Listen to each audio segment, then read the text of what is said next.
There is no center of the universe, no common midpoint from which all matter is trying to escape as it expands out into the unknown.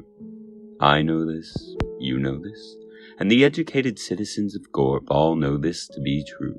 But many of them also know that Gorp is the center of everything, and there's some truth in that, too.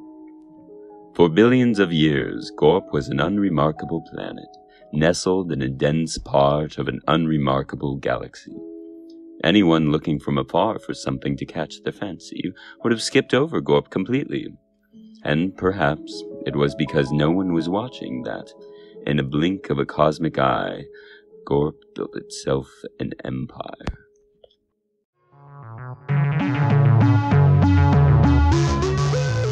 Montana Smith, like so many mixed-race Gorplings, was raised by 3 loving parents in the planet's capital city, Keenes, so named for the sour fruits that grew like weeds on every corner. Good night, Moms. Good night, Dad. Good night, Sour Bean. Montana lived a charmed life, until she didn't. Don't act surprised. This wouldn't be a very good story if nothing bad ever happened. Montana's overmom worked as an engineer on one of Gorp's planetary envoy teams, the groups responsible for making contact with new planets and inviting them to join the Empire. It was an honorable job, and a dangerous one. Envoys didn't always come home. Montana was preparing invitations to her 14th Revolution party when she heard a knock at the door. Montana watched her father and womb mother cry after receiving the news, but her own tears never came. Her overmom was the smartest person Montana knew, and she always kept her promise to come home.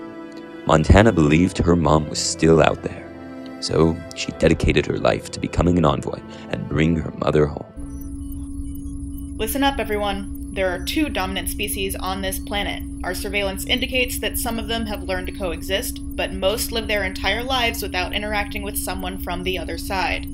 Prepare for landing. Montana was her envoy team's lead anthropologist, responsible for meeting with cultural leaders on the planets they visited to learn about their customs and needs. Nearly everyone who met Montana came to trust her easy smile and non-judgmental attitude. And Montana loved learning about different cultures as much as she enjoyed reading stories as a young girl on Gorp. We just don't have enough food to feed everyone. I mean, we used to be able to grow enough, even with the crop cycling, and now we're just constantly falling behind. It's those damn Starsiders. They're stealing all of the water. Gorp can certainly help with that. We can provide fertilizer for your crops and build water traps so you can feed your people. She especially loved hearing the more imaginative stories. 4 moons ago, the Sunsiders sent an army of wet stuff men into our village. Everything froze solid and no one could open their doors.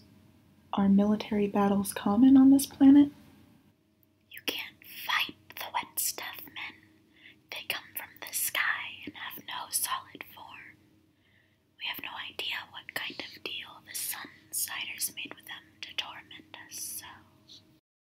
Montana never laughed at their stories, and never let her teammates laugh either. You've built such a beautiful city here. You're lucky you came during the dry season. 2 moons more and we wouldn't be able to stand up here without being blown away by the winds.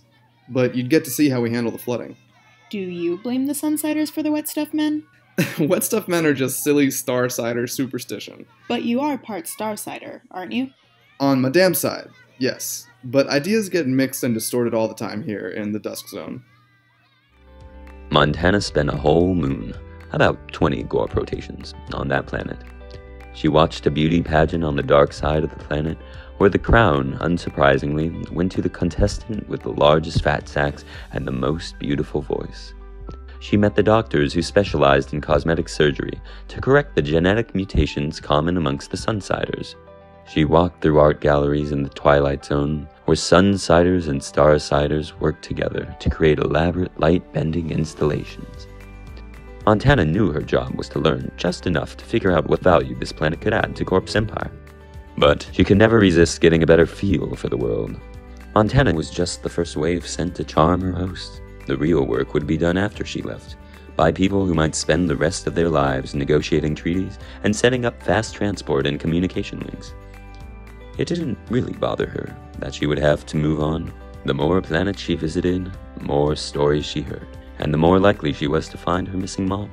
But that never stopped her from taking a memento from every world she left behind.